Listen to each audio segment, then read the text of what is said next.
maybe we could start with the designation of victims in the case and then move on to the motions in limine.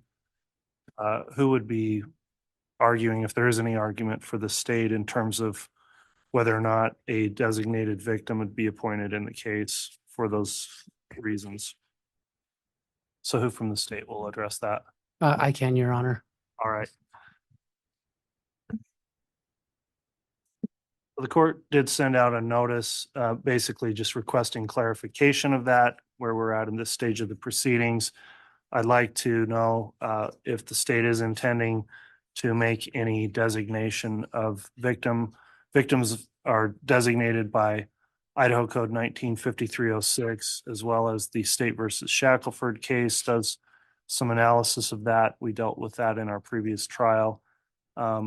Other victims simply qualify based on familial relationship, but the designation is something that needs to be determined by the court. So, Mr. Wood, if you'd like to address that, I'll hear from the state. Thank you, Your Honor. In terms of designated victims, or I think trying to remember the terminology used last year, but the victims who stand in the place of someone else, we would ask again that Kay Woodcock be allowed, as she was in the last trial, to stand in for Charles Vallow. Last year, Summer Shiflet had been a designated victim representative for Tylee Ryan. This year, that would be Annie Cushing, who actually has the same relationship to Tylee Ryan, just through Tylee's biological father, Joseph Ryan, who's deceased.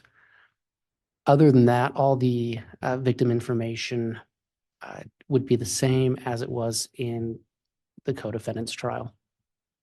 Okay, and to be clear then, the Annie Cushing would be the sole designee, right? We're not asking for multiple designated. We're not asking for multiple designees. There would be other victims related to Tylee Ryan, such as her brother Colby. Okay.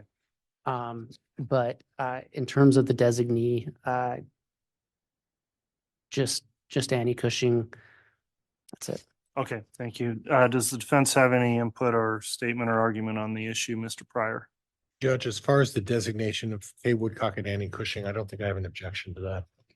Okay, counsel, without walking through, I would incorporate the analysis. It wasn't in the other case, but we did an analysis through an order in the case previously. I think I've got a printed copy of that order here. In case CR 22-21-1624, State of Idaho versus Lori Vallow, some of the same people here. And in that memorandum decision and order talking about and the court's order excluding witnesses and reviewing both Idaho Code 195306 and State versus Shackelford 155 Idaho 454. The court incorporates that analysis and without objection would determine that Kay Woodcock would remain as a designated victim in the case and not subject to the exclusionary rule. Also permitted to make a victim impact statement if the case ends there, and that becomes an issue. In addition, that Annie Cushing, based on that relationship that's been not objected to, the court also finds is proper as a designated victim under both the statute and the Constitution.